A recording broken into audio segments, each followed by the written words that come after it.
Okay, bubbies, we're back. It's Tuesday. The wind has been howling, so I thought I'd just let you know in advance what it is doing. So I'm heating up my little. Uh-oh, we don't need an echo here, do we? I'm heating up my little glue gun, miniature glue gun, because I came across an adorable craft using basically upcycled stuff you have around the house. So I thought, I have things around the house. I have all kinds of things around the house. Now this is, for those of you who knit, this is the only knitting stitch I know, and that is how to cast on a stitch onto a knitting needle, or a straw as it is today. When I have this all lined up, I then use a little bead of that hot glue, to make it stay where it is, and then slide it off and it becomes trim on what's going to become a hat for a gnome-like thing, which I'm not going to finish today because I never get to finish the whole project. Also, I have to go and gather up some bottle caps to make the body of this little thing. But what it's going to end up being is a little ornament from my front door, instead of buying something to hang out there. I'll make something that looks holiday-ish, and that'll be fine with me. So what this does is this makes a kind of a cute ripple effect.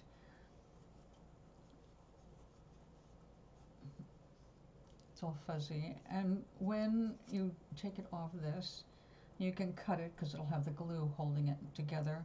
Excuse me, and then you glue it in rows around what's going to be a little pointy hat.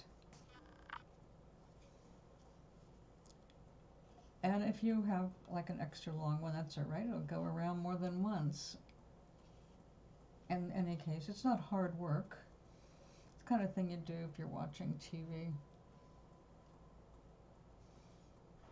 Now, there's this young lady in Korea, South Korea, and she just does nothing but make little cutie things to apparently sell.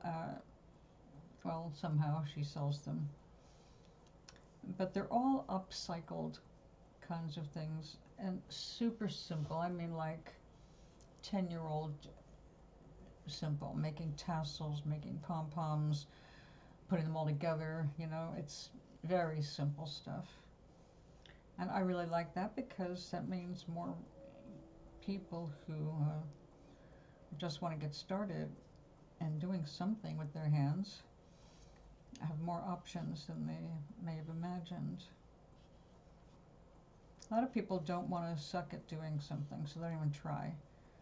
It's like, well, if you're going to learn something new, it means that in the beginning, unless you have outrageous beginner's luck, odds are you're going to have to practice to get good at it, and you're going to do a lot of sucky stuff as examples of your learning. That's how it is for everybody. It's not a big deal. But some people are so embarrassed by that they won't try. They, oh, you can't see that, you can't hear that, don't watch me. It's okay to not be perfect.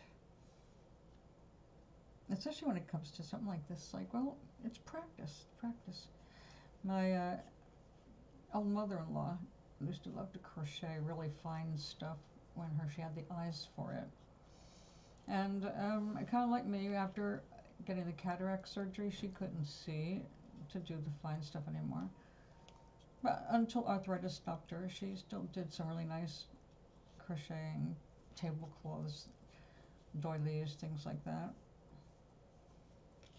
And she was a perfectionist because she had an eye for it. She could see in a pattern if she was one stitch off, it wasn't right. And if it magnifies as you're going, it just gets worse as you go. So just tear out large areas, like because she missed it and had to go back quite a ways.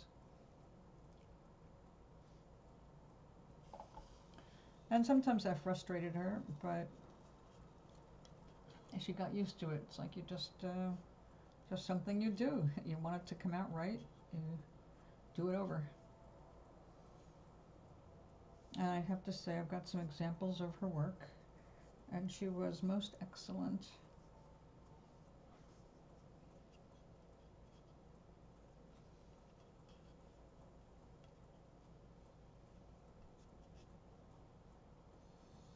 Now, if I was actually going to knit this, I'm making this too tight and too close together. But this is all it's ever going to be, a row.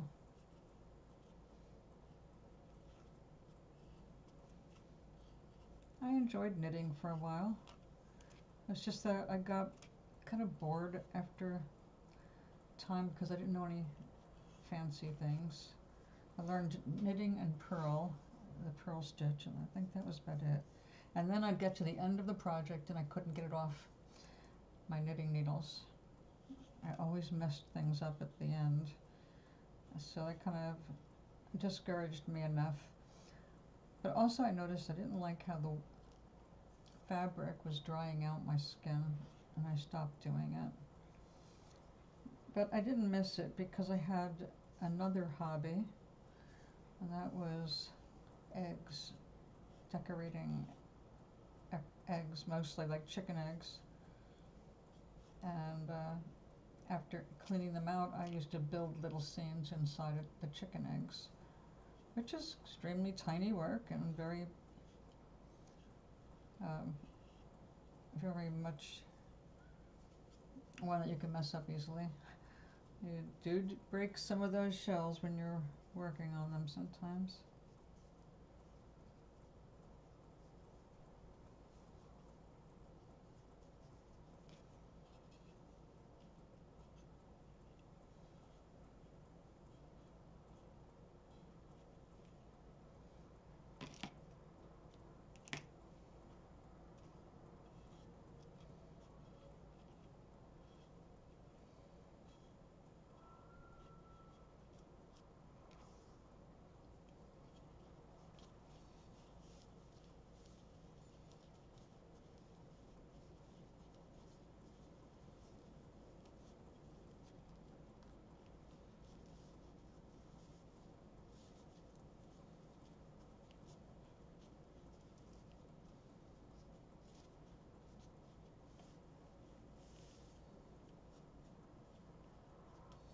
I'm trying to get the top of the stitch all lined up so I can put the hot glue across it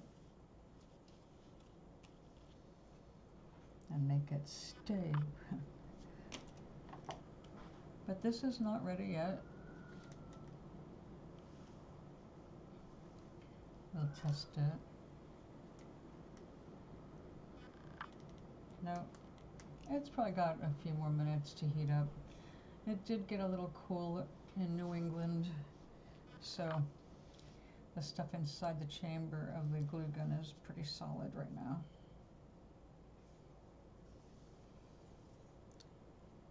So I got this yarn from a dollar store. I love textiles. I do suck at using them. I'm not the best with anything that has to do with needles and thread, but I can't stop buying it. And when I get a bunch of it and I go, who are you kidding? I give it to someone who's really good with wool. And of course they appreciate it, and I get a little time to play with it, do a little weaving with it or a craft, and then go. Give it to someone who can appreciate it more than you. And there's the wind. And If you hear a strange slapping sound, that's my curtain being sucked into the great outdoors. Not making it that far though, because it runs right into the screen. Hence the slapping sound. All right, we got that. All right, where I want it. Now this. Oddly enough, I've just thrown this away. A perfectly good craft item. Now that was one of the other things I see about some of these crafters that crack me up. This woman is saying how she made 50 of these in a day and 30 of those in a day, and I'm looking at her workspace and she's got like a table full of toilet paper rolls. It's like, how long were you saving these? And how many people are saving them for you? Or do you know the people that manufacture these? Because they looked perfect, like they had never even had toilet paper around them, which it's not a big deal, but you usually see a little bit of glue or something.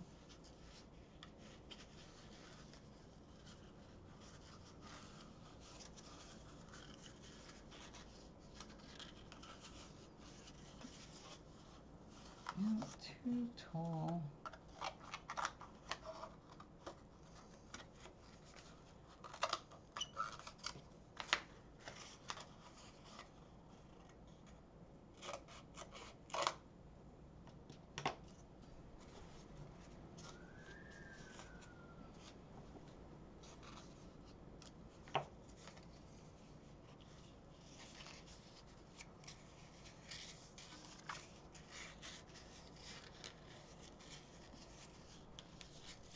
Yeah, this doesn't want to roll as easily as some others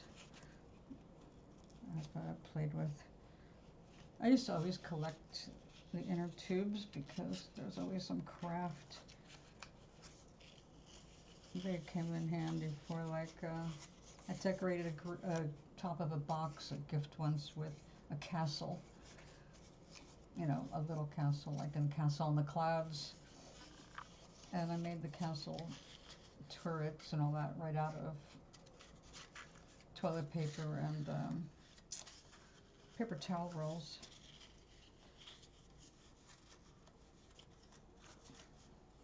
Okay, you are not cooperating. You need to be way wider.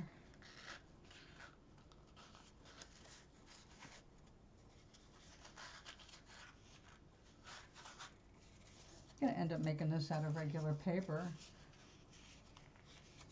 But instead of saving resources, this is just becoming annoying. That's also, I'm not getting the effect I want.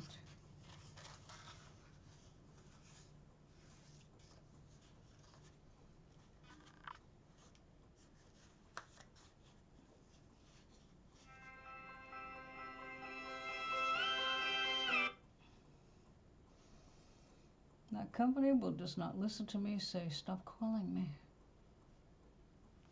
All right, are we melted yet?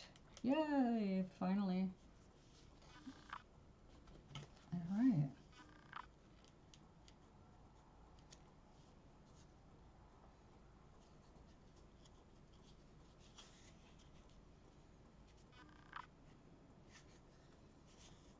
Let's try not to burn ourselves.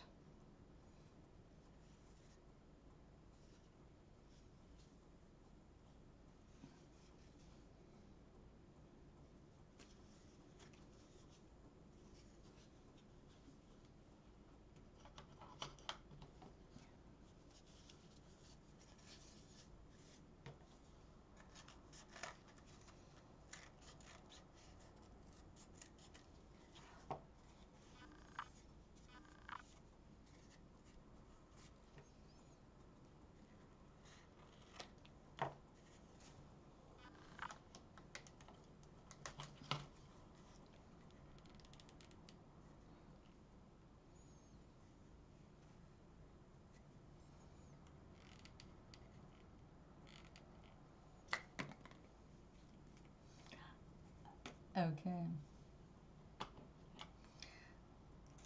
You cool down, and now let's do this.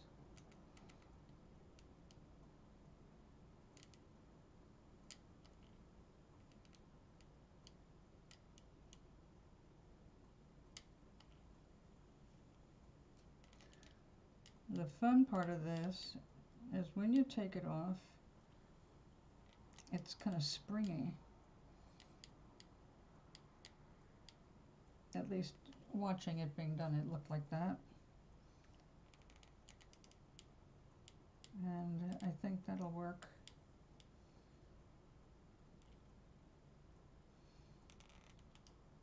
Once this is thoroughly dry.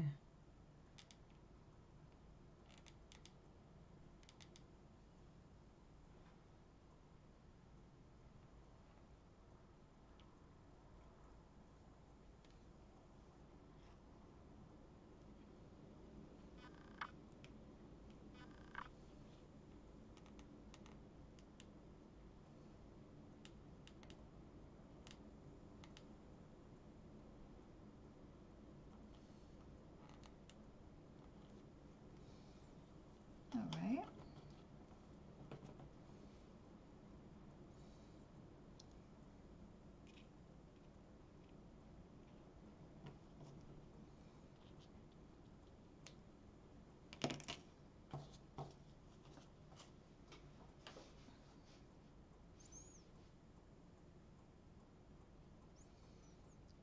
It looks like we need another couple of drops down there. Yep. Well, I'm glad I didn't put nail polish on yet.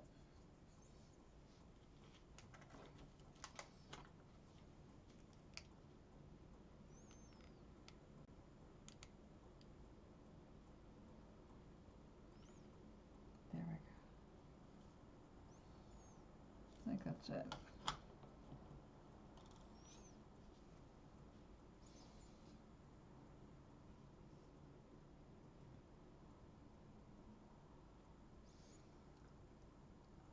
One of the things I really hate about this glue is the stretch.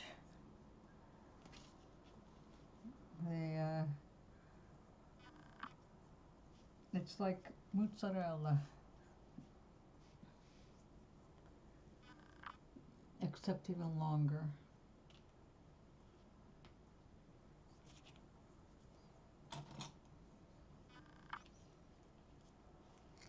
Don't get stuck to anything.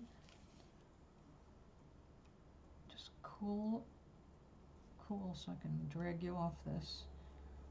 Looks like I already pulled that off the wrong way.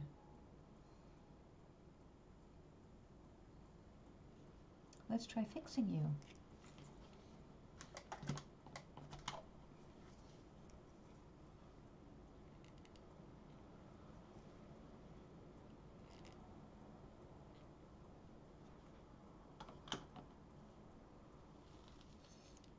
Alright, and that end is ready. This end is not. Let's leave it for a couple of minutes here. Stay. Oh, I'm not supposed to get it on my fingers, especially when it's that hot.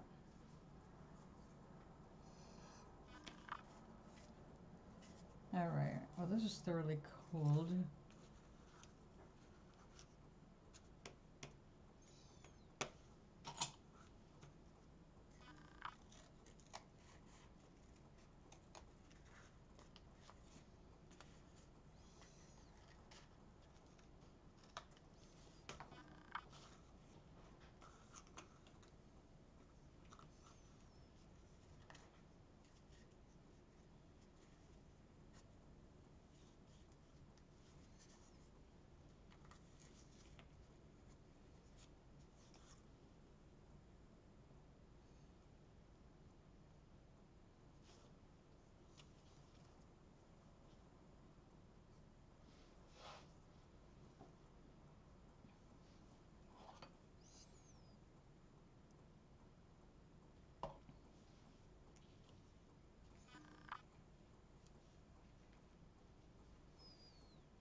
All right, the big test.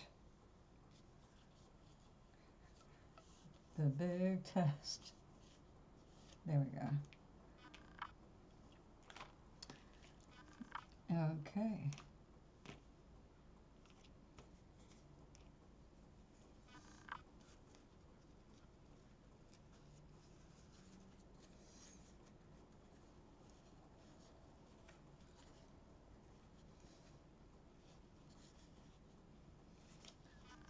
That is going to be adorable.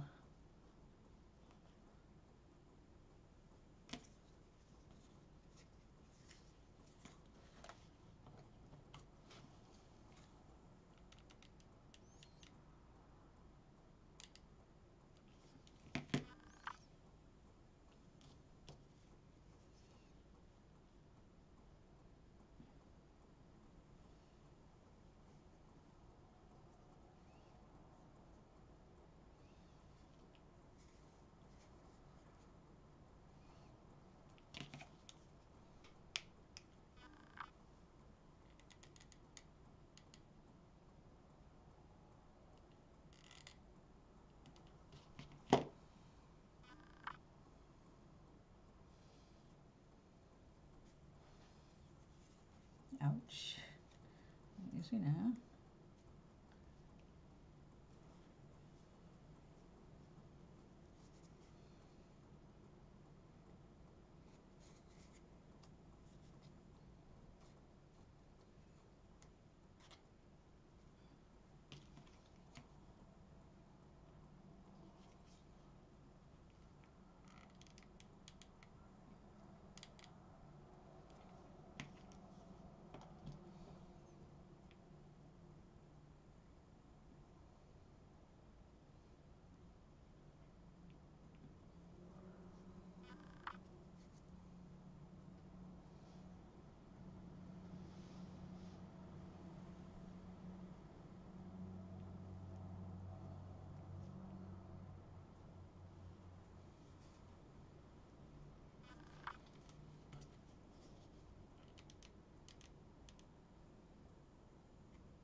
Uh-oh.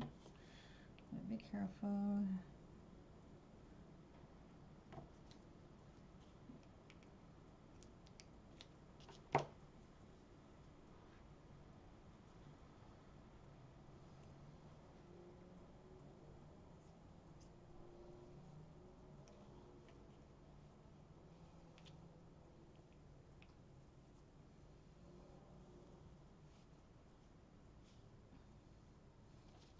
And that will be just right.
Everybody having a good day?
It looks like I better get a refill.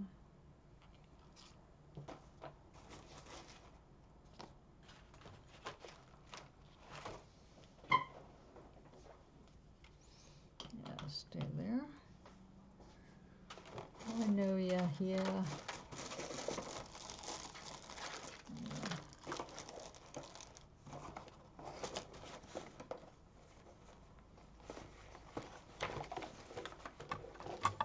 Oh, look, another pen.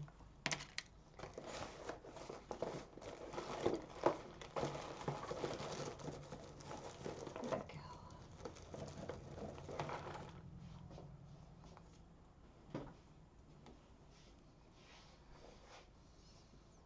Oops. Gotta watch how you pick these up. Emma, hello, darling. Thank you. Oh, that's such a good idea.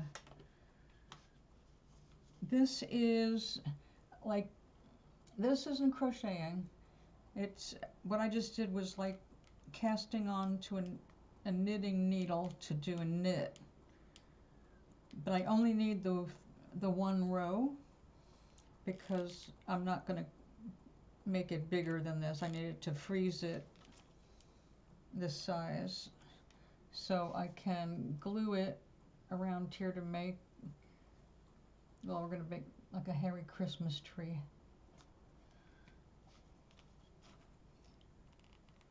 Now I have another part to turn this into a gnome kind of a Christmas ornament.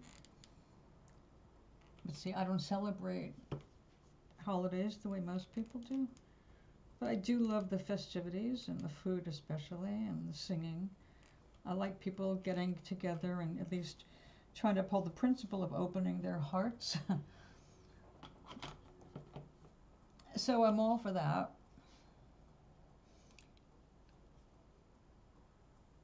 Oh, how nice. Oh, wow. Well, that's really nice of her to do that. And I'm glad you're learning to do some stuff like that. It's important. It helps develop the brain and patience.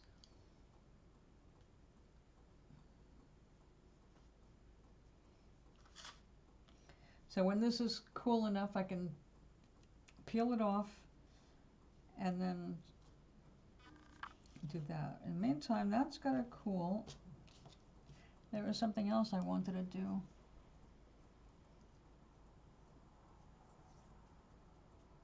See, I don't have very much color in my winter wardrobe, so I just bought a pink sweater. Very lightweight and very cheap. But it was like, I need something that's not gray or black. My wardrobe is just so drab. Aside from my couple of sweatshirts and my tights, you know, just boring. But then when I put the sweater on, I discovered that parts of my undergarments were really visible, like texturally. Like, this is not right. So I have to find another way to wear it where it doesn't look weird.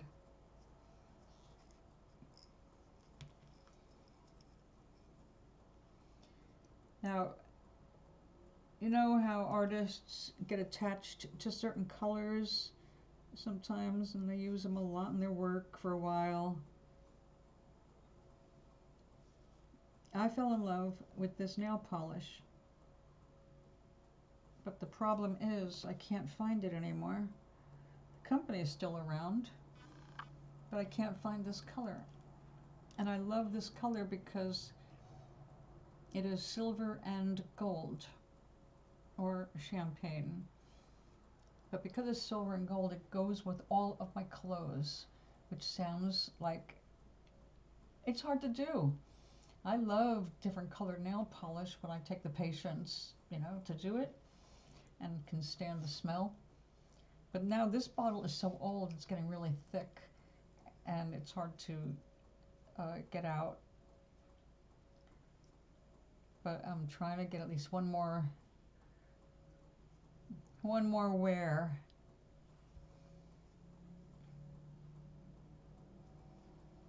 Aww.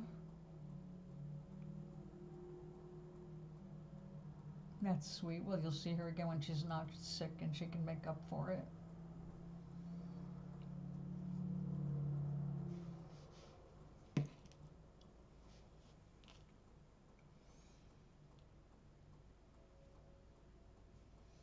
Okay.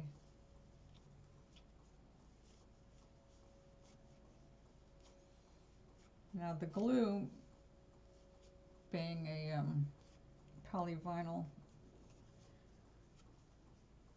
it's very soft and stretchy.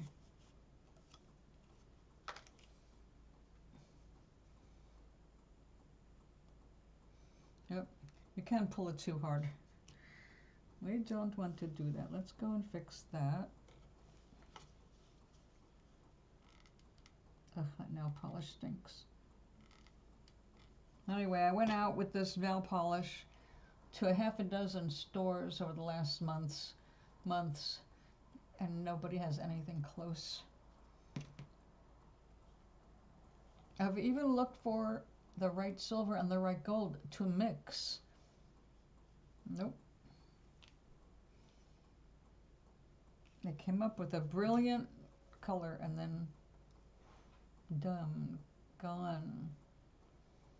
They call it champagne sapphire.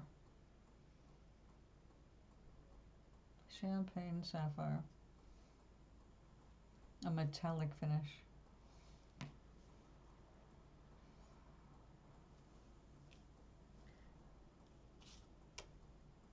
Oh, that's not ready. Cool down.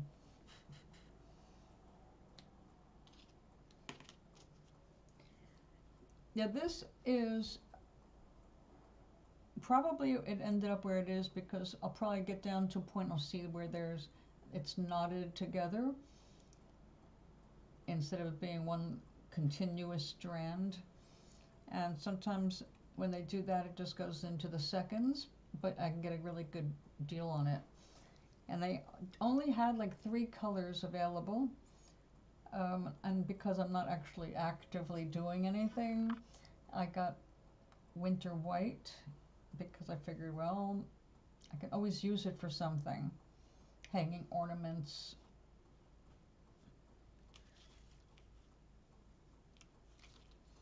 All right, now let's get ready for the next phase here.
Ouch, ouch, ouch.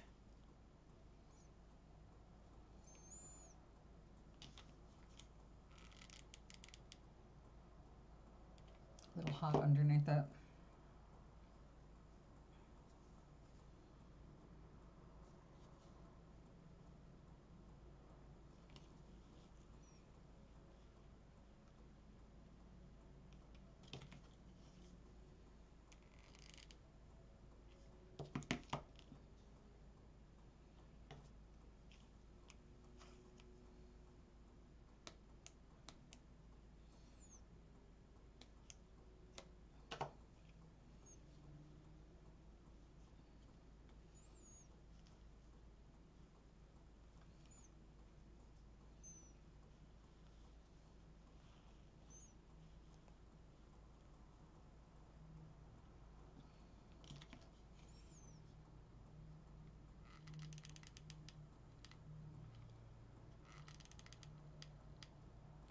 I think we can get all the way around this time.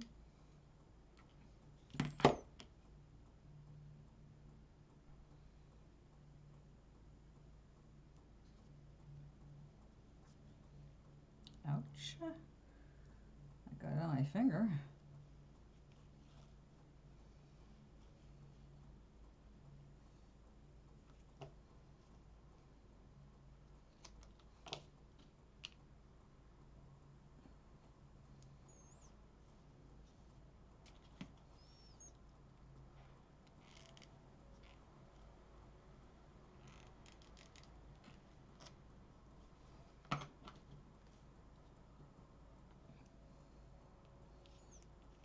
Whoa.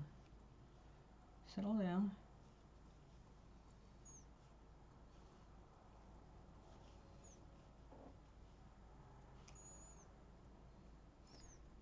That's not going to be enough to get around again.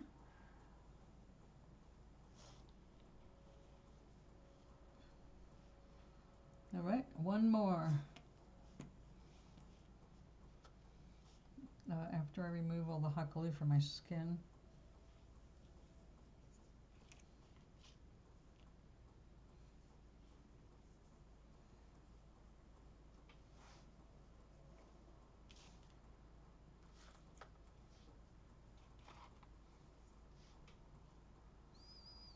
Now, I met a new person yesterday when I was giving out some soup I made. I went down to mail the Harvey and Gloria paintings, and saw my friend Carol and another woman, and I went and said hi and told them I made a big pot of soup. Would they like some? Just bring a pot or a bowl and I will fill it up. And the new person was like, yeah. So she came up, and it turns out we have a lot in common, a lot not in common, but I love being around smart people, and she's one of the smart people. So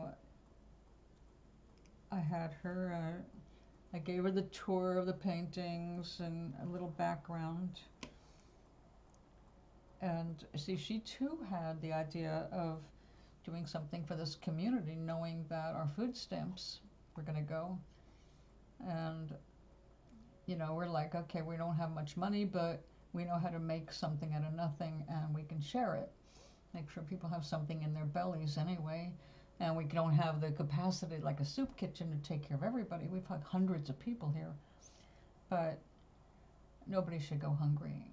Well, she brought it up just like I had brought it up, but she brought it up to the same people. And of course they were like, oh no, you shouldn't do that. And like, that's not a good idea. It's like, and she said, yeah. And I said, yeah, I know, I got the same reception, but why don't you do it, try it like I'm doing it. Make something, and you know who needs some food, and you can ask them if they need a bowl or they'd like a bowl of soup. It feels a lot nicer if you're sharing your meal with them, even if you can't sit with them. You can say, hey, I made too much, I made a bunch, would you like some? Way different than, you know, taking it from the, you poor person, come here and, you know, get some food. You know, it's like demeaning. So we're just going to do it like, we'll just offer it to everybody we can, like a friend, with no obligations. So I handed out soup to 5 people, and also on top of that I had 2 meals myself, 2 bowls of soup, and it was good. So I'm looking forward to, you know, doing more of that and showing people inexpensive recipes. See, you come from a culture where you already know a lot of things that average people around here don't. Well, okay, I had to tell the woman, I said, listen, you got to understand where some of these people are coming from. Some of them have never left the area, and they've never left the state. And this woman came up and brought me a mango because she did not know what it was, and she thought it was a foreign fruit brought in by our Haitian neighbors. And she and I looked at each other, and she said no, and I said yes. Innocent, but dumb. They're not exposed to anything. I mean, it's like, how do you not know what a mango is? Especially these days when it's very popular in American diets. Restaurants, mango this, mango that. So I was like, but you don't know what a mango looks like. Holy shit. And this is a woman, in her 70s. So, but she lived in Boston and I lived in New York, and we were used to being around all kinds of people. So we're like, really just, we see people as people, where people here are looking at their color first or their accent. And you know, that is a big turn off for me. I would never date somebody who had a problem with other people's anything. It's like, just mind your own damn business. But you know, I'm preaching to the choir here.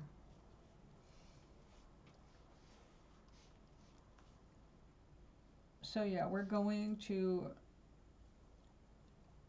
find different ways to support the community without it looking like we're trying to get them involved, like they might have to contribute something. And I think that's really the big problem, is they're afraid we're going to ask them to donate, ask them to participate, be part of it. I think that's the real problem. Like, well, at least one of those people won't want what I'm making anyway, because she already said that she was born in Italy, and her mother, in Italy they do a lot of beans and lentils, and so she grew up with a lot of beans and lentils, and she hates them.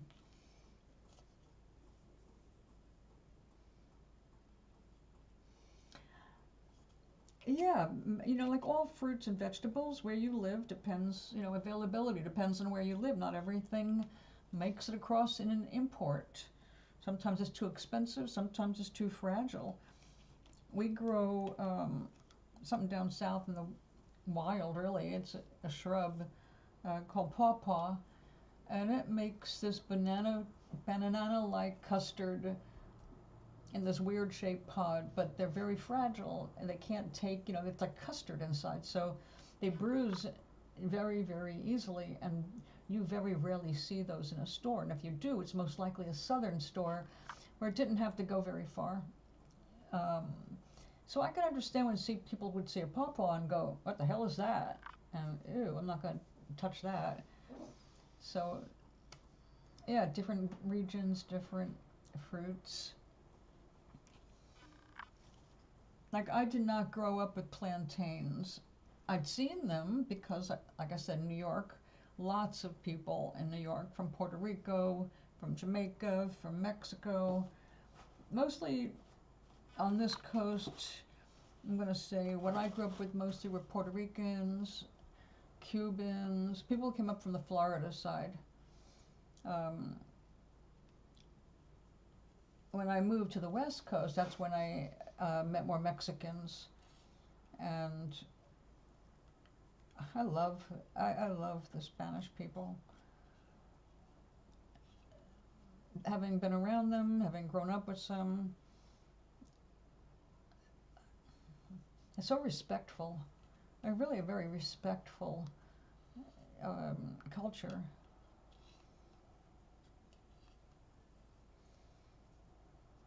And my interest, like I brought up, I said, one of the ways to get to know people is through their food.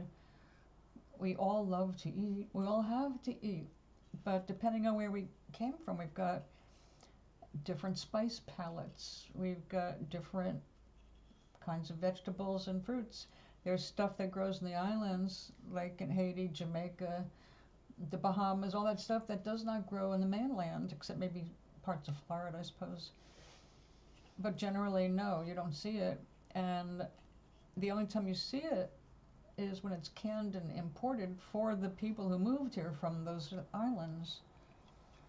So I'd look at those cans and go, wow, well, what is this like? And then they're very expensive because they're imported. And they're, like 2-pound cans of greens, things like that. Like, I've been so tempted to try, but then I bumped into someone who did eat it, and I asked them if they could give me a simile. Does it taste like this or that? How do you cook it? You just pop it out and just warm it up like a green, like we do with some stuff. And from the description, it did not sound like anything I wanted to spend that much money on. It's like, oh, I can just buy some fresh spinach for a fraction of the price and get the same results. So some stuff is like, but it's traditional for some people, and you want some stuff from your home, or even if that's not where you grew up, you had family that did, and they brought their family recipes. So, like, my best friend in high school was Puerto Rican, and I can't tell you that made any impression on me other than their cooking was different. I adored her mother. Her mother was very suspicious of the little white girl, but I saw Ellie as white, and it's like, I don't look any different to me than I look in the mirror, so what's the problem here for some people? But her mother did Puerto Rican recipes, like red rice and things like that I never grew up with, and I just could not handle how good everything smelled. It's like I'd go over there and they're cooking, it's like, oh, please teach me what you're doing. And so I became the pain in the ass neighbor who always wanted to hang out in the kitchen and see how things were made. I did that with my grandmother too, but that got boring. I think you can make a lot of friends just when you think about the food. Share the food.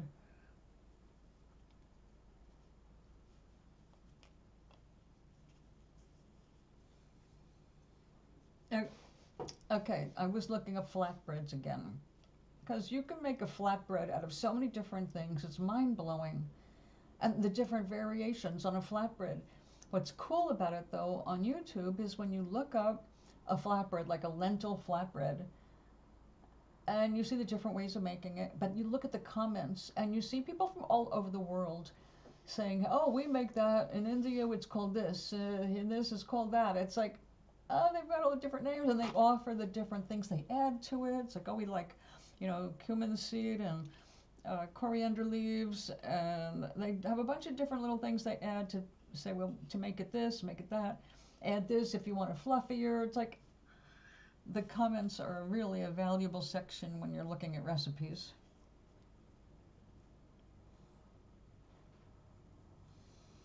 And see, when I was getting ready for this shutdown, because I knew it was inevitable because, assholes, I knew I would have to get used to eating things I don't usually enjoy eating particularly. Like I love curried, I don't think they call it curried, but basically it's spicy chickpeas in an Indian curry kind of a sauce. Same thing with lentils, I like that. But in limited amounts, and really I love it when it's spicy. But lentils are super healthy, and all the legumes are. So I had to start looking up recipes. What can I do with this? Because when you get a bag for $1.50, and that one bag will give you 2 big pots of soup or stew. You can make burger patties with it. You can make meatballs with it. You can turn it into lentil tofu. There's so much you can do so inexpensively, and of course make bread, a flatbread with it. So I've just been getting excited with the challenge now of, not because I wish anybody to be hungry or want to be in a position to feed people, but that is something I grew up having to do. You feed people, it's just what you do. It's the right thing to do. You make sure people aren't hungry. Especially if people are too helpless to help themselves. You make sure they eat, right? At least, like I said, that I grew up in a religious household. That was the #1 mandate, aside from, what you did for God. You took care of the poor. You took care of the hungry. You took care of the sick. You took care of the elderly. It was just what you did. It was just considered the right thing to do. It's so strange to be here in a culture that's all of a sudden seeing that as weakness and stupidity rather than honorable and godlike. No mercy. It's a terrible place to be at the moment. But for every reaction, there is an equal and opposite reaction. In this case, the opposite reaction might be way more than what's going on. Although it's so bad right now, I think that there won't be any amount of reaction that will be adequate to the task.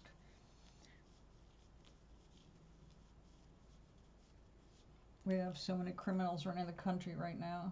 It's mind-blowing. So right now, as much as I wish to meet my friends here on the internet, I'm saying stay away for now. Not a safe place to be for now. Save your tourist dollars. Go somewhere else.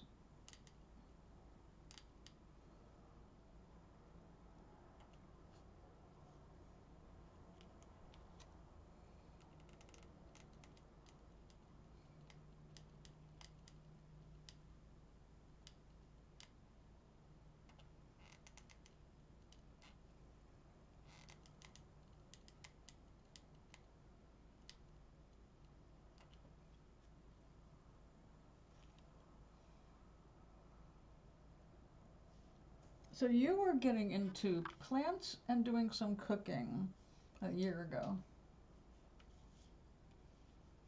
Where are you at with your plants?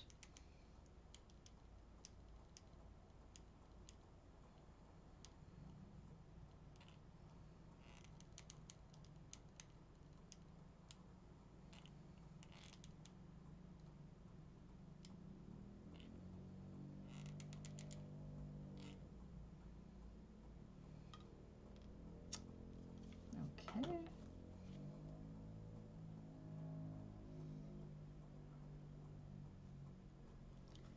You, don't touch.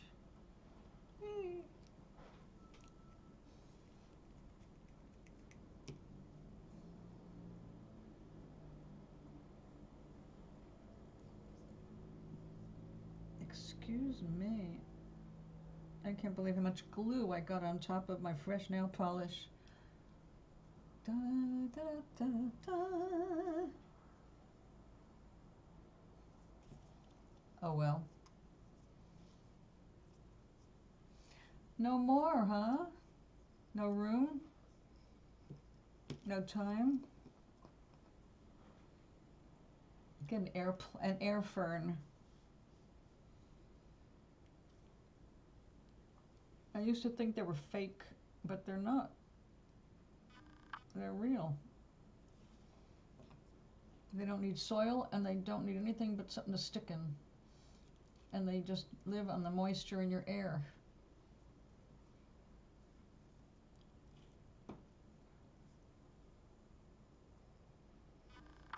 Oh, yeah. That's what I say, just to have greenery. You know, I have to say that the way they're making quality fakes now out of silk and plastic is mind-blowing. They are really impressive for fake flowers. I bought some just for doing some of the Toblerina backgrounds, but I was getting really cheap ones, and I was still impressed with how much they'd improved over the years. Because, you know, when I was a kid, you could tell a fake very, very easily. But I have walked into offices and seen things in resin, made it look like orchids growing in water, all kinds of stuff like that. It's like, that's fake. That is the best fake I've ever seen, because I had the real thing at home, and that is, whoa, very impressive. Yeah, I like them just because having that greenery makes me relax more, because I like the great outdoors. And like today, we had like a snowstorm of leaves. We had so much wind today that the leaves were flying by my windows. It was just beautiful, sparkling in the sun. Of course, it means that the trees are getting more bare, which I really don't like. But on the upside, we're supposed to get some snow, a bunch of snow this winter. And one of the most beautiful things in my area is bare trees covered in snow. Those are worth taking pictures of. Who knows, I might even get enticed to go outside.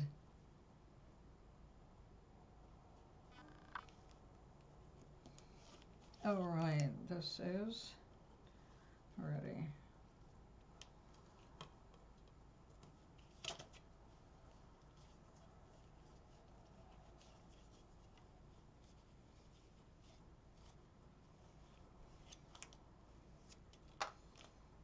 All right, this one should do it.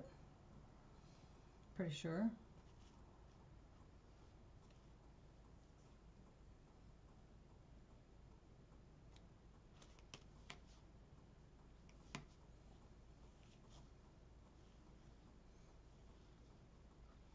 Oh yeah, definitely. Definitely.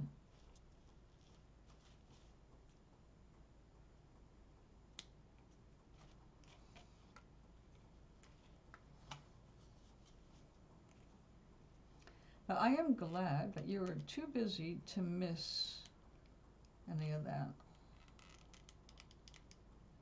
So you're enjoying your work?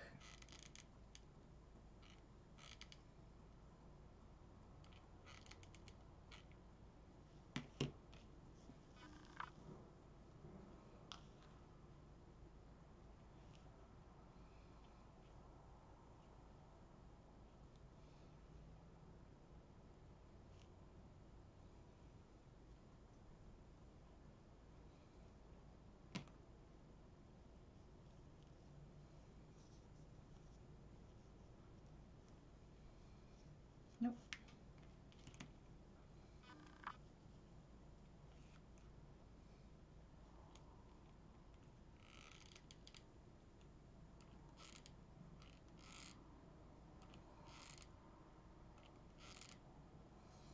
Now I will have to use a bead or something on the top.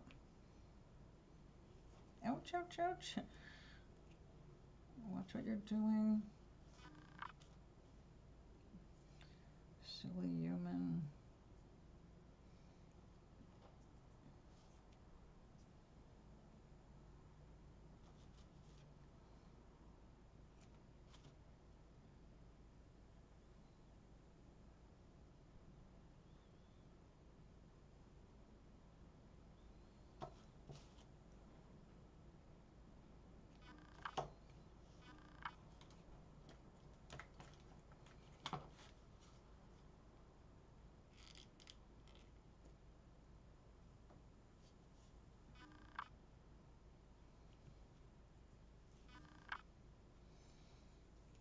Nope.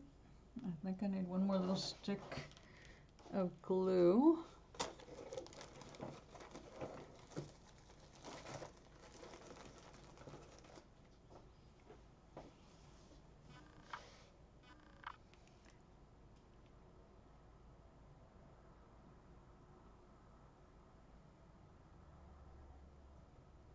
Oh, how cool. That's excellent.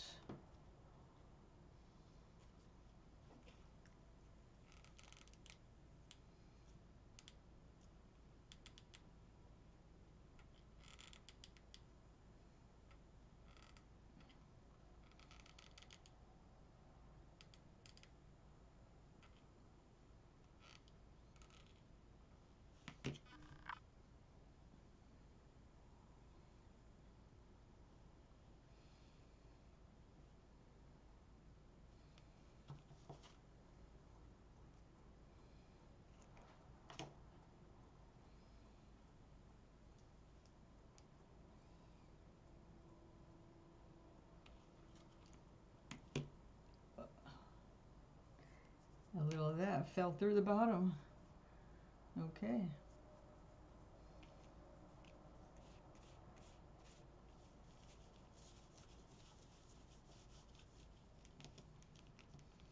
And that is why I have an acrylic cover on my desk here.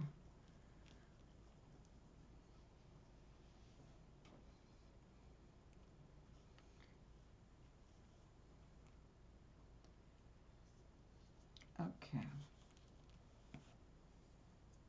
We will save these because you never know what other crazy idea I'm going to have. I know, and I appreciate that. But the good news is that the state of our country is because of 1/3 of the country, not the whole country. So 2/3, or 2 out of 3 people, don't want what's going on to continue to go on. So the majority is huge when you consider we're 340 million people. But that 1/3, they're fucking nuts. Nuts. Others are stupid. A lot of them never got out of high school. Matter of fact, a lot of them dropped out in junior high school. We're talking about some seriously stupid people, and they are supporting a seriously dangerous coup of our democracy. So yeah, it is a very sad state. But as I keep reminding people, this is not the time to be afraid. This is the time to get strong. We have to stand up. We have to make sure that we do what's right, even when others are not. You know, I've been voting since 1972. And I remember what a huge privilege that was. Nobody would even think of missing their chance to vote in an election. But then the young people got disillusioned with all the lies that were being told to them and all of the young people being shipped off to Vietnam. And that was the beginning of the end. The turnaround started with Reagan in a bad way, financially. So we've had a lot of different steps that got us here. The biggest problem we have is apathy. On one hand, we've got 1/3 of the country that's consumed with the desire to control other people, their lives, their sex, their everything, their color, their religion, their nuts. And we don't want them here, but they're here. And 2/3, well, the problem with the 2/3 is one third was apathetic, too apathetic, uninvolved, uninterested to even see who was running and doing what, who was saying what about anything. Today, I had to convince 2 people to vote because they only vote in the presidential elections. And no matter how many times I tried to explain, I said, your rights, it's not just your rights, your food, your medical insurance, all of this is on the line. Well, it's just a local election. I said, it starts low. It starts right there locally. That's how it moves up. These people don't just stop in local. They're the ones that keep moving. They want those bigger positions. You got to make sure if they're going to go in that direction that they're going to have your best interests at heart. You need to know the people. And I'm sorry to say that I've been so busy with, my own drama with the divorce and moving and the cancer and all that shit that was very distracting. I was not in one place long enough to get involved with the community. I was moving around so much that, well, when I stayed in one place for 17 years, I got involved. When I stayed in one place for 10 years, I got involved. When I stayed in one place for 6 years, I got involved. But every time you move, you pick up and go cross country or, 1,000 miles away, you're starting all over again. And you may move to a place where, this thing that you were having to deal with before is not existent. It's perfect here. This other stuff's happening, though, you need to watch.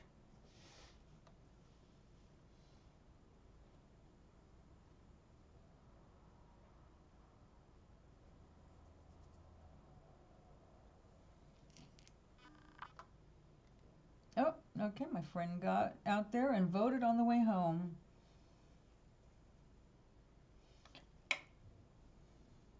I talked her into it yesterday. She said I should work at the polls. And I said, no, by the time you get to the polls, you've already decided to vote. I need to be out here telling people to vote, to get there and defend their rights and their security. I mean, we've got a government that wants to take away our Social Security, and Social Security is something that we paid into personally through our income. Every check, Social Security taxes were paid. Why would we give that up just because the billionaires wanted to fund their own pet projects?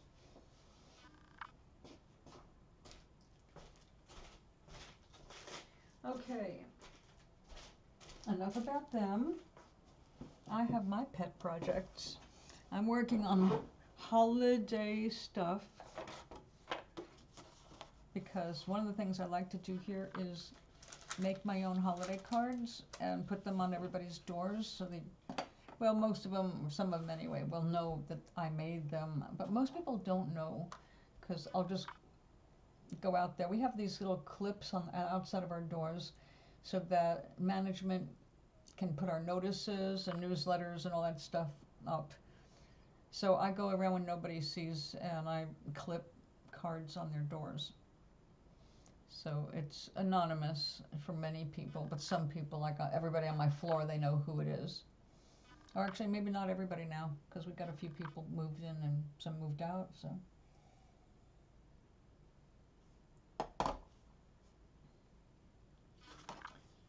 All right, we're gonna let this set. I have to go and pick out all of my little beads that will be ornaments.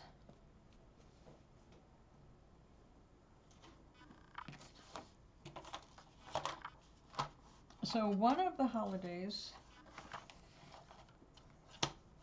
that is not a religious holiday, but it's a holiday of light, and I celebrate all the holidays that celebrate light,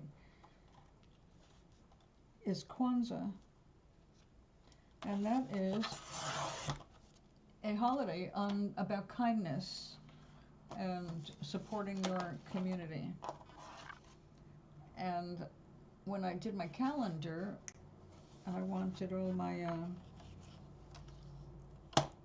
I wanted candles representing the three major holidays in December.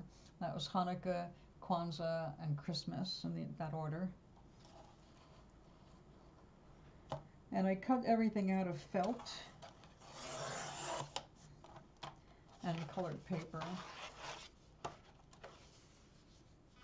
Now this time I've got watercolor paper, and I have colored the paper, and then I'll add decorations to that.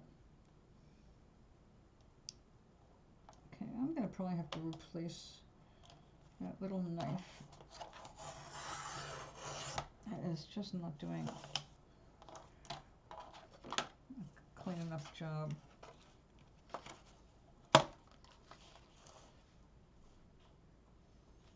So I decided to go a little abstract this year.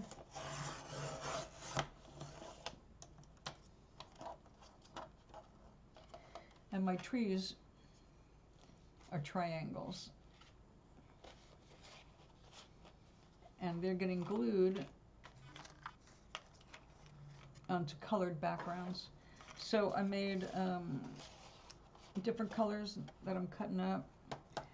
And with the blue silvers, I decided let's turn these into candles instead of trees.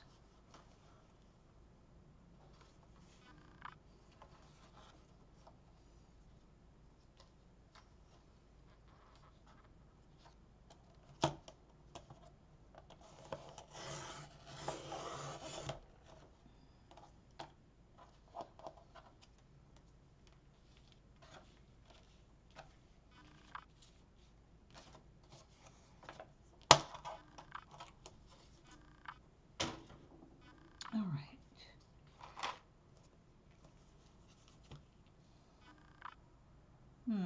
Oh no, that was going to be different. Where's my other ones?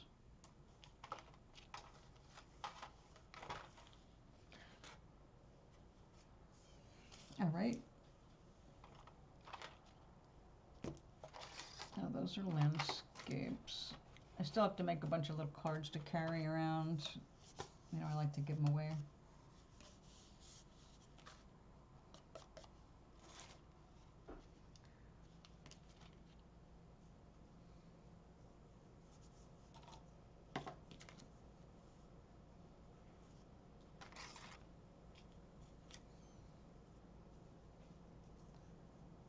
One thing I really wish I had, and I did have years ago, is a circle cutter. And I used it to make these little artsy mirrors and buttons.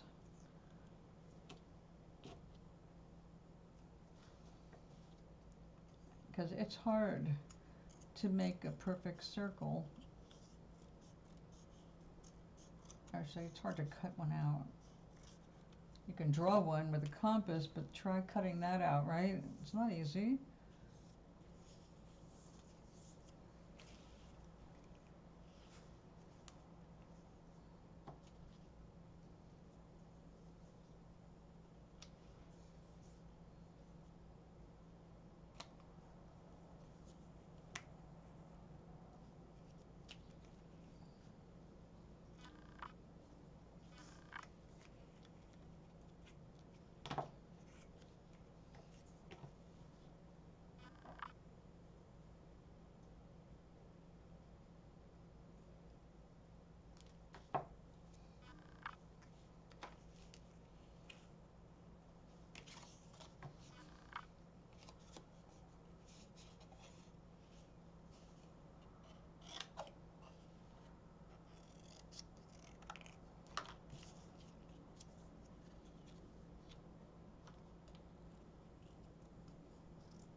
Sweet dreams be yours, dear dreams, baby.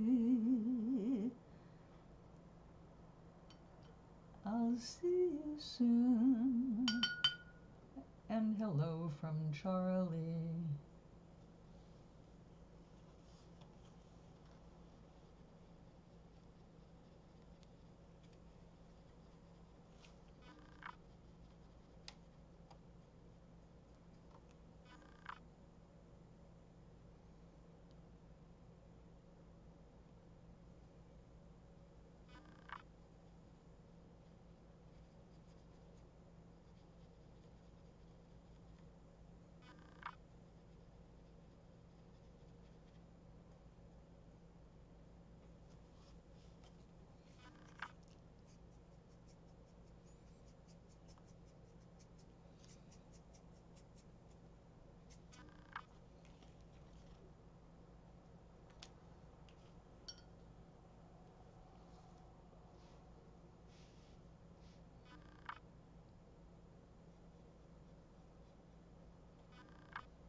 I'll let you dry a little bit.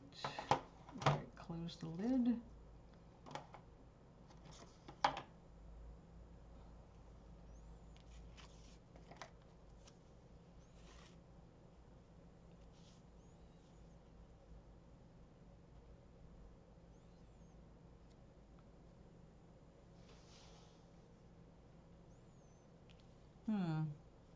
I wonder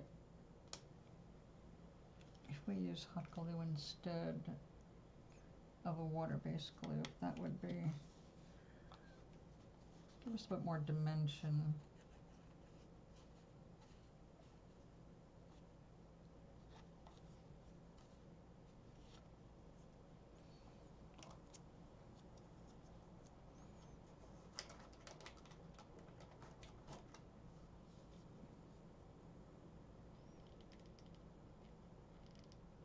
Yep, gets solid pretty fast. Must be cooler in here than it feels like to me.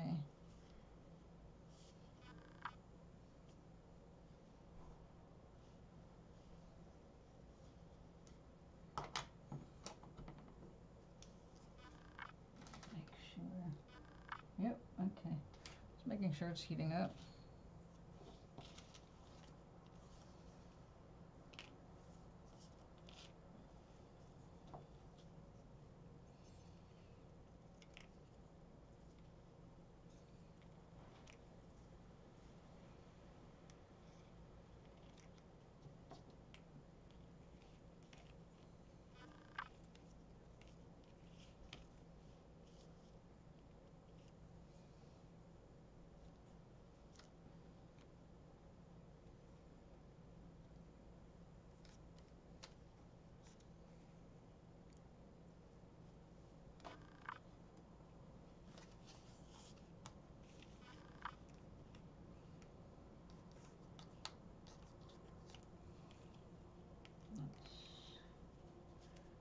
Go a little smaller than that.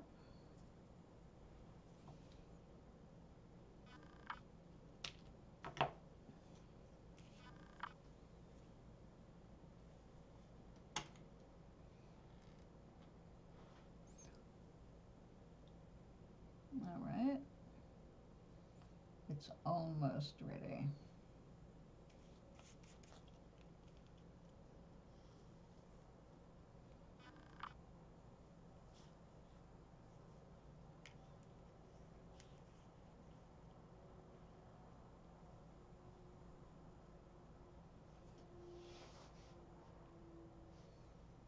Yeah.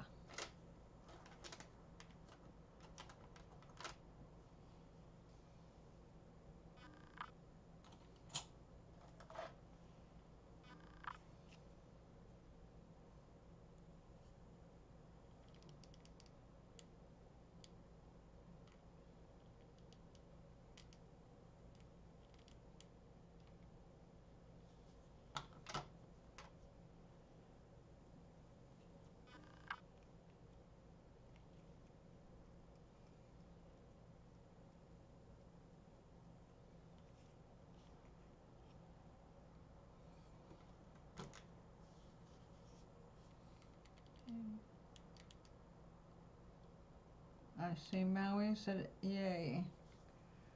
What are you yaying about?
I guess I'm gonna have to use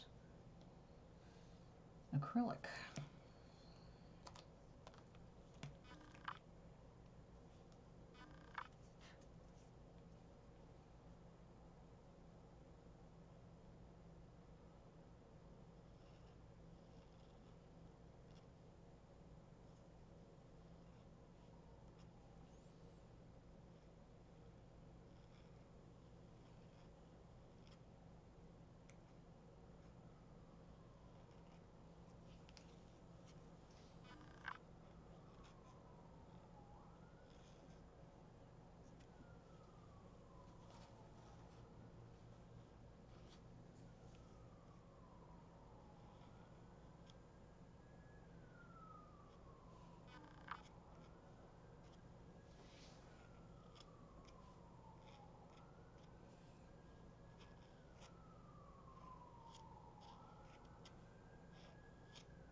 Got a lot of that today.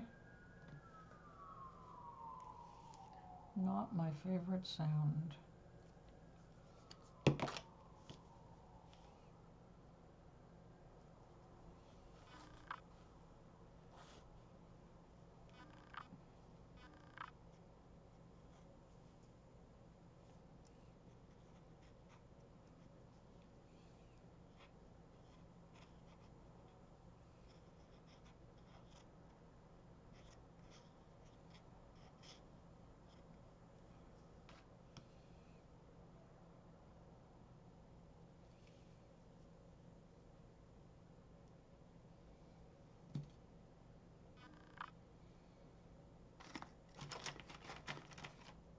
There is my black.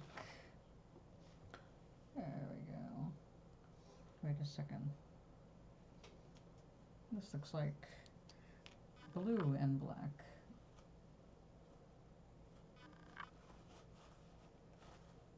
Ooh, easy now.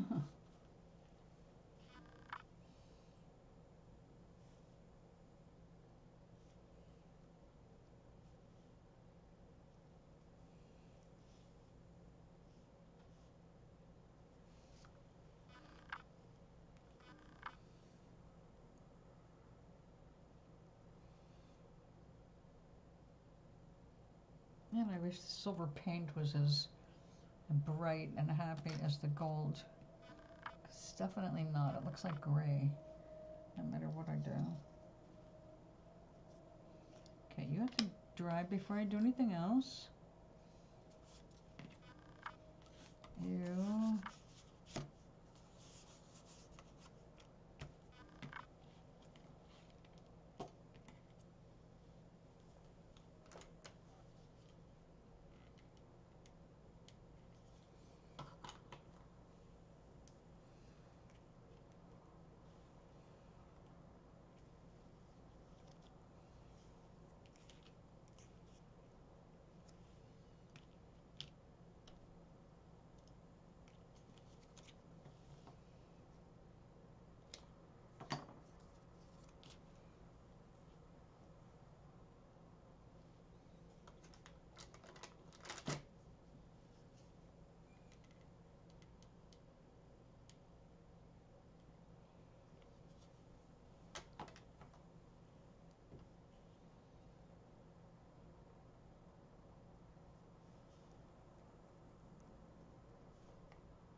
Get rid of a few of those little scraps we don't need.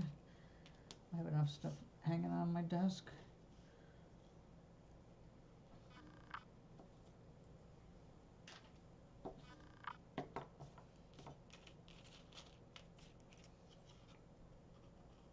Okay, what I do like about the hot glue is that once it cools, it's set. My white glue can take hours.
Now,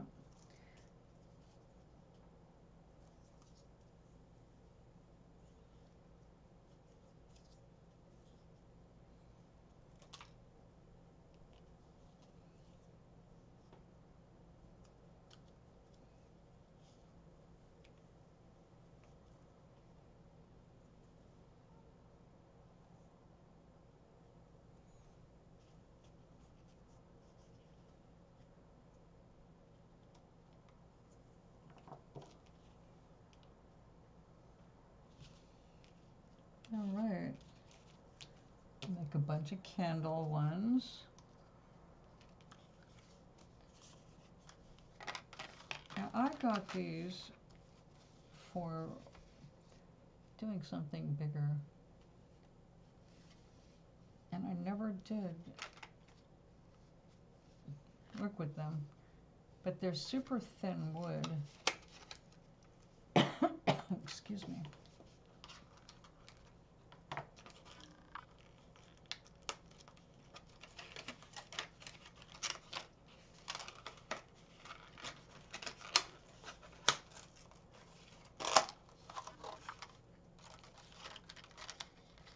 So cool.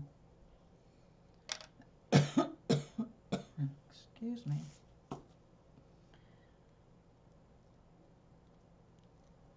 The laser cut, they didn't finish picking them. Damn, what do I have in the back of my throat now? Okay, little pieces of wood. Oh, I got more. Oh, is there something in that? Dang. Those smell like burned wood because of the laser.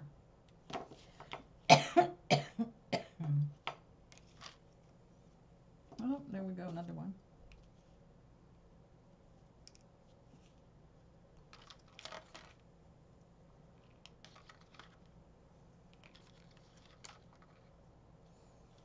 Yep, they're as thin as they can make them, probably without completely crumbling. Any thinner and it would not go well. But look at that. Oh my God, look at this black all over me. Yeah, that's from, that's all burn. That's soot. Well, that changes my idea. I don't want to get that all over a holiday card.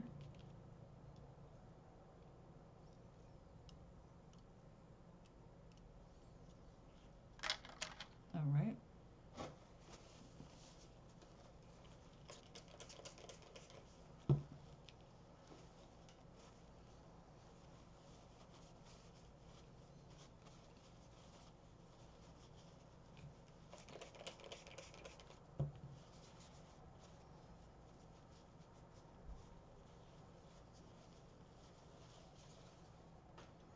We'll just set you aside for now. Somewhere. All right. We're gonna need tiny trees for that. Let's go a little bigger.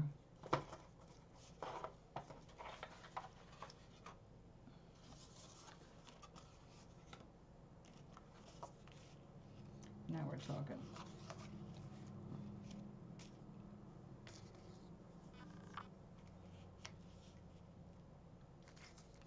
Oh, maybe I should do this with the candles.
Stop running myself.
All right, we'd let you dry a few minutes.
No,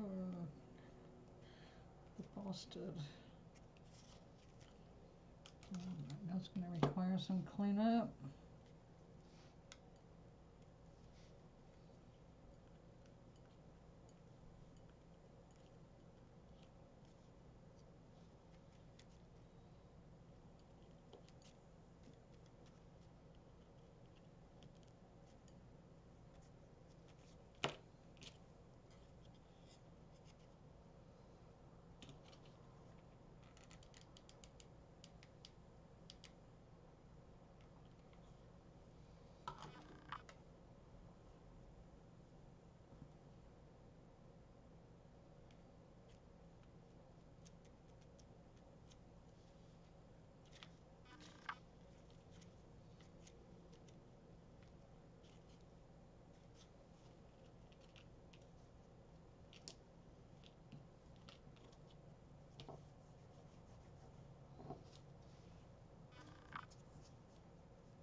All right, I've got a few of these started.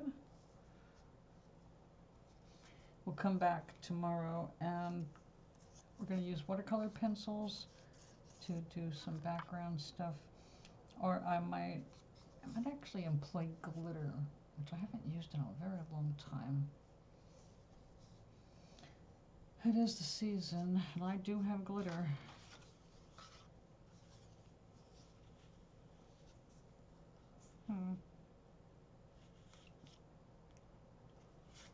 No, we will use pencils. Excuse me.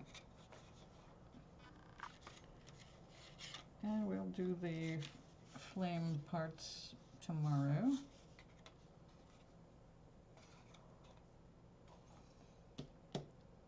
What else?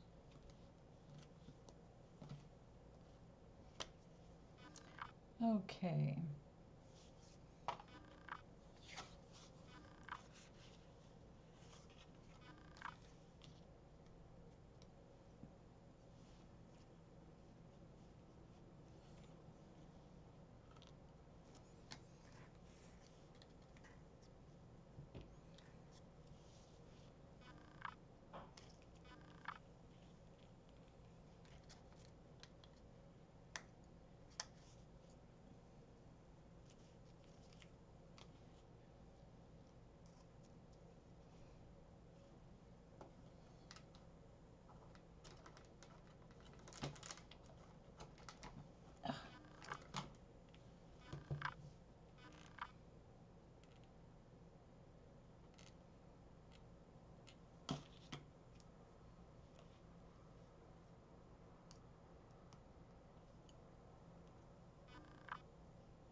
Come on, one more tiny one. There you are.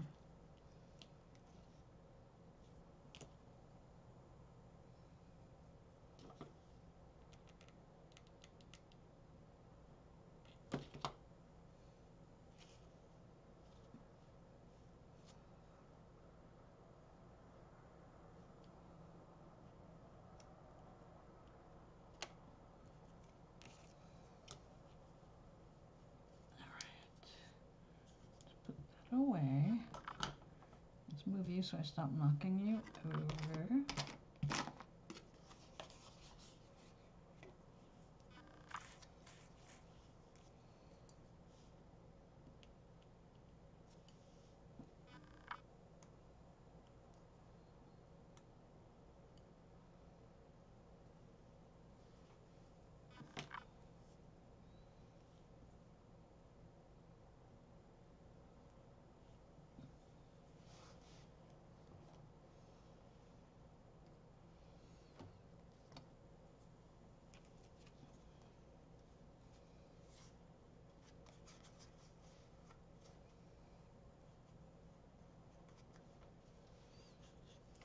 All right. Oh, I guess black would work.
All right, we're just gonna let that dry and we'll take a look at it tomorrow when that pink is a more likable color.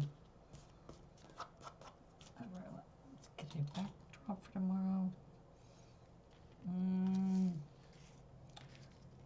Green trees. I'm gonna want a blue sky. Not that.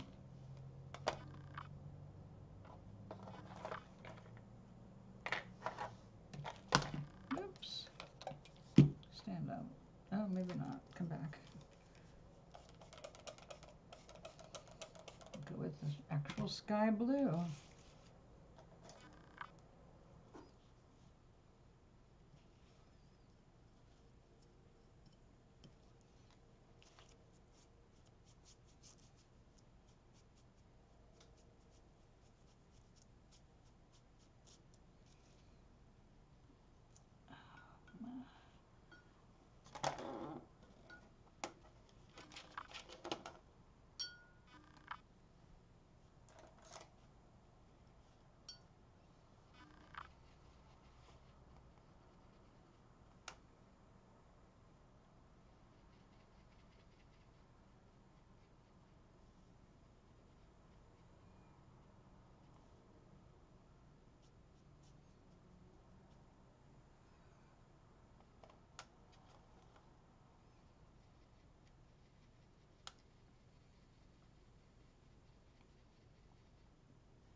I guess he's trying to get your attention, huh?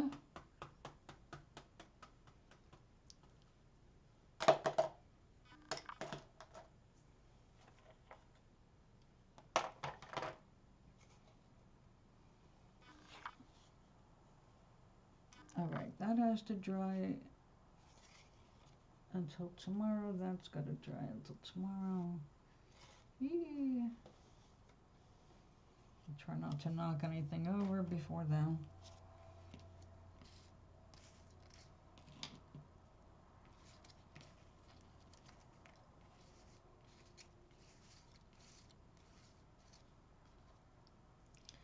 All right. I am out of my Sesame Crisp again. And getting glue all over my fingernails.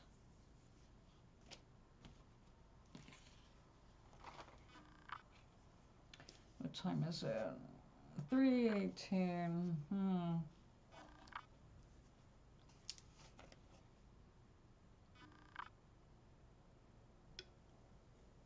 How long have I been here? I can't read that. No, with or without glasses.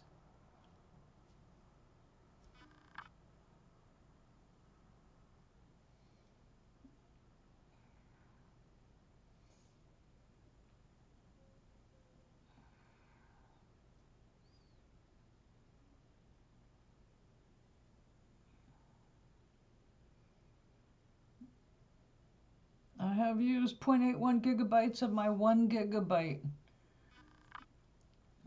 The rest has to wait until if I use more, I'm going to end up having to pay $25 to Xfinity.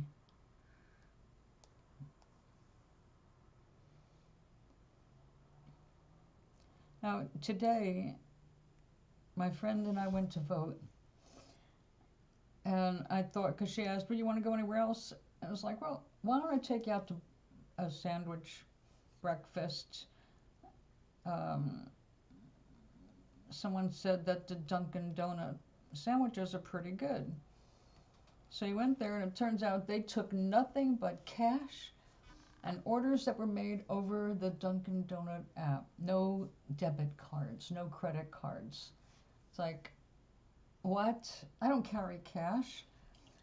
I had to, because I was determined, instead of just walking out. It was also really windy, and my friend, I didn't want to put her into any unsteady environments. So it's like, I will download the app. So I downloaded the app, and she wanted to try a caramel macchiato thing. And I put that in, and it was like, oh my God, it's like $6 for one coffee. Fuck that. So we got rid of it, but I had to like go back and delete it last minute. It just was a pain in the ass. I don't like the app. But in the future, if we decide we're going to stop at Dunkin' Donuts, I can pre-order and we can just go through the drive-thru and pick it up, I guess. But in general, I don't do Dunkin'. I don't do fast food. But like I said, it was one of those, we're out anyway, and why don't we just grab a bite to eat? I'll see if we can do better on Friday. But in the meantime, I've destroyed my fingernails with the glue, the hot glue. So I'm gonna have to go and remove some nail polish. So I've been here for 2 hours. I think that's more than enough.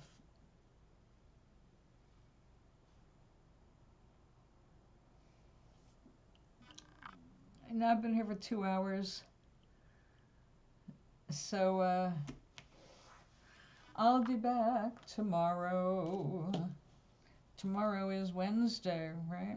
Yeah, I don't touch crypto. That's a scam. That's why a guy went to jail for it, and Trump pardoned him because he's helping his sons be crypto criminals and launder money through the crypto system, which is what it's good for, laundering money from foreign investors, or rather donators, or, bribes.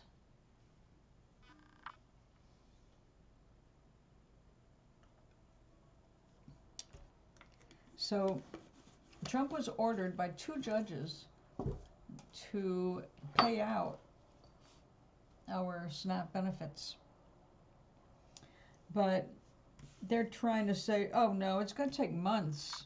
It's going to take months to do it. So all the suffering is going to be because of Democrats.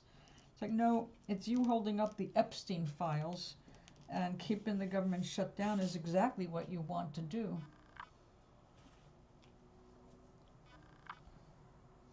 So yeah, the criminals are running the game right now. I look forward to seeing every frickin' one of them in jail. Take a little time, but we will do it. So in the meantime, I think I'm gonna go and cook myself up some sesame crisp and go do something else after that. Exactly. He only lets criminals out of jail because they went to jail because they belonged in jail. And then he got them out because they vote Republican and give him money. Like, oh, that's a good reason to forgive people their crimes against other people. Not make them pay back any of the money, like the guy that stole multiple millions from Medicare and Medicaid. He went to jail for ripping off millions from people, and he never had to pay a dime back, and now he's out of jail and he's working for Trump. Yeah, we're in a soap opera, right? A crazy one. But remember, even in soap operas, the bad guys always die in the end. I'm waiting for someone to start showcasing guillotines. French Revolution style. Idiot had that big rich party at Mar-a-Lago while people were losing their benefits. Yeah, fuck that man. I hope he gets the day he deserves. We'll put it that way and be polite. In the meantime, I have wonderful foodie things to be concerned with, and I'm going to go take care of them right now.